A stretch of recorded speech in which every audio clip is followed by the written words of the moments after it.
Demak adalah kerajaan Islam pertama di Pulau Jawa.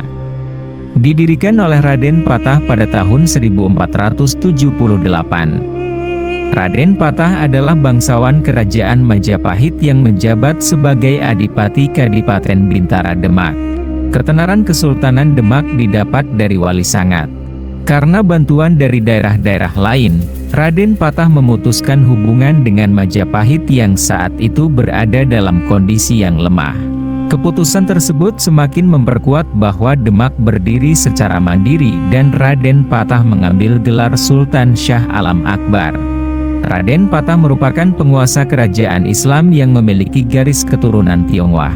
Ibu Raden Patah merupakan orang Tionghoa, seorang putri dari dinasti Ming bernama Siu Banci. Raden Patah lahir di Palembang tahun 1455. Raden Patah merupakan putra raja terakhir Majapahit. Pada awal abad ke-14, Kaisar Yanlu dari dinasti Ming mengirimkan seorang putri kepada Raja Brawijaya di Majapahit, sebagai tanda persahabatan kedua negara. Putri tersebut cantik dan pintar sehingga mendapat perhatian khusus di hati Raja Brawijaya. Namun, kehadiran putri tersebut mengganggu Ratu Dwarawati sang permaisuri yang berasal dari Campa. Kecemburuan ini membuat Brawijaya terpaksa menyingkirkan putri tersebut dari istana. Dalam keadaan mengandung, sang putri dikirim kepada Adipati Palembang, Arya Damar.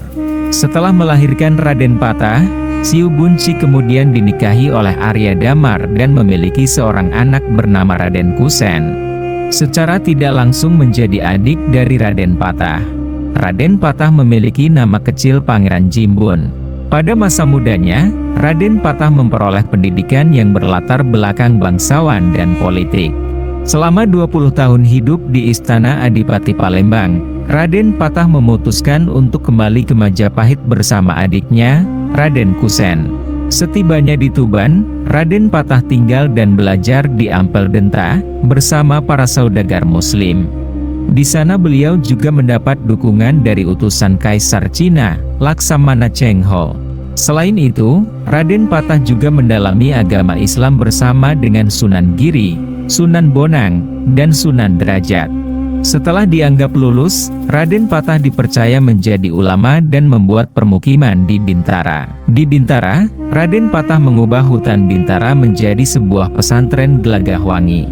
Seiring kemajuan pesantren dan agama Islam di sekitar Bintara, Raden Patah mengganti nama Gelagahwangi menjadi Demak dengan ibu kota bernama Bintara.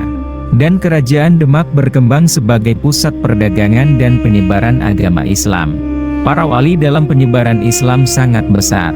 Pada masa pemerintahan Raden Patah, dibangun Masjid Demak yang proses pembangunannya dibantu oleh para wali. Sebagai raja pertama kerajaan Demak, beliau menaklukkan kerajaan Majapahit dan memindahkan seluruh benda upacara dan pusaka kerajaan Majapahit ke Demak. Dan Raden Patah wafat pada tahun 1518 di Demak, Jawa Tengah.